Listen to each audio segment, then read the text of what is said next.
फडणवीस सरकारच्या तुघलकी निर्णयामुळे मराठी मनं दुखावली असा आसूड सामनातून ओढण्यात आलाय। मराठी भाषेसाठी मशाल घेऊन किती लेखक अभिनेते पुढे आले असा सवाल देखील विचारण्यात आलाय। लाडक्या बहिणींप्रमाणे लाडके कलावंत लाडके लेखकही झालेत। चित्रपट नाटक कलावंतांनी खोबरं तिथं चांग भलं अशा भूमिकेत राहू नये, सामनाच्या अग्रलेखातून मराठी कलावंतांना आवाहन करण्यात आलंय।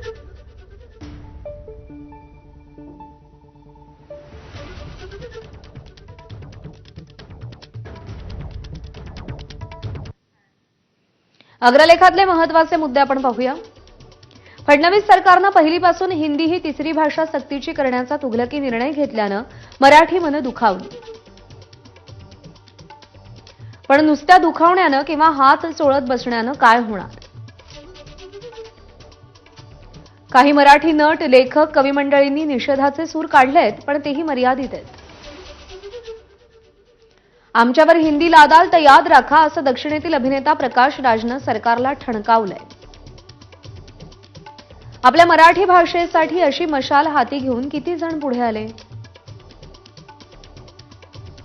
सरकारचे लाभार्थीच बनल्यानं लाडक्या बहिणींप्रमाणे हे सर्व लाडके कलावंत लाडके लेखक बनलेत।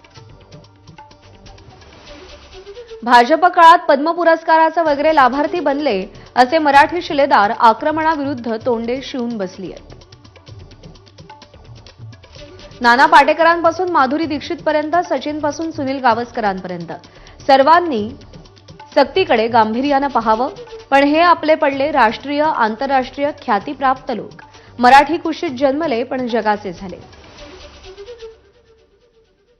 मराठी चित्रपट नाटक कलावंतांनी तरी खोबरं तिकडे चांग भलं अशा भूमिकेत राहू नये। मुळात देशातील सगळ्यात मोठे हिंदी भाषिक राज्य असलेल्या उत्तर प्रदेशात शाळांची अवस्था दारुण आहे। आणि इकडे फडणवीस मास्तर महाराष्ट्राचं हिंदीकरण करायला निघालेत।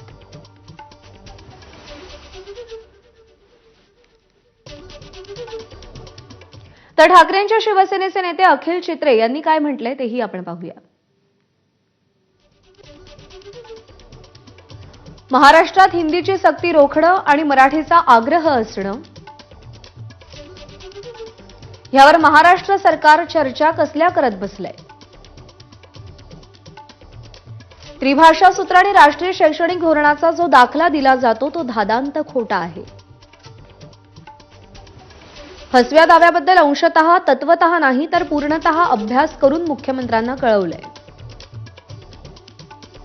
जोर बैठक मारणं बंद करा, पहिल्या इयत्तेच्या कोवळ्या जीवांवर 3 भाषांचं लोढणं टाकू नका।